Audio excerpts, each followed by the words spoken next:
Well, 2018 was a critical year for us. We finished off our transformation of the portfolio. We sold over $1 billion of retail real estate, primarily in the Midwest, and we're positioning now ourselves for the future of retail. We're in better markets with higher barriers to entry, and we see that our retailers are understanding how to implement e-commerce with the physical brick and mortar world.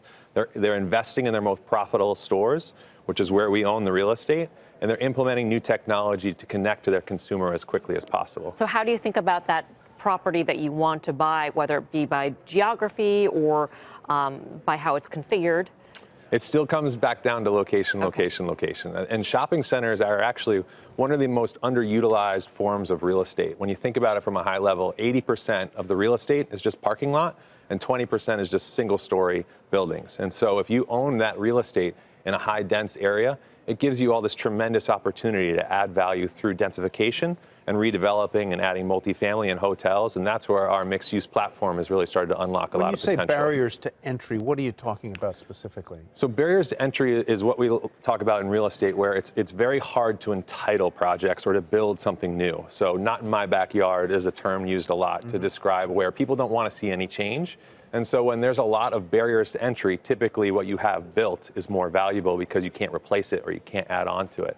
So when you're in areas that have high barriers to entry, your real estate's worth more. Talk to me about interest rates and whether you're relieved that it looks like interest rates aren't going to go up, and what does that do to you for you in terms of your ability to raise capital?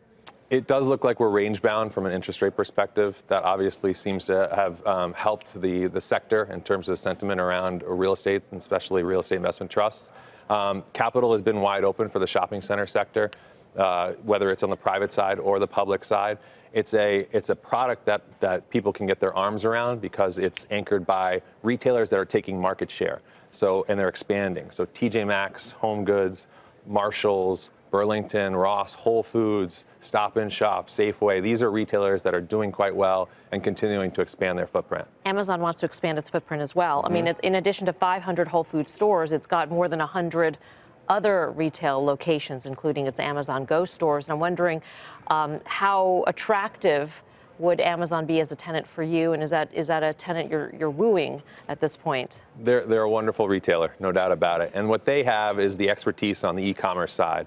Now they're starting to overlay that on the Whole Foods platform. And they still have to work through some issues, but I think long term they're going to be a great retailer, and they see the value of physical brick and mortar, and you're seeing them expand quite rapidly with all their concepts. Is that a tenant you want, though? Is Absolutely. it the kind of tenant that will bring in the foot traffic so that your other tenants will benefit? We like to bring in the best-in-class retailers, and they generate a lot of traffic, and they're obviously one of the best in class. So clearly they've had an advantage with now that the playing field has been leveled and online sales are actually being charged sales tax now.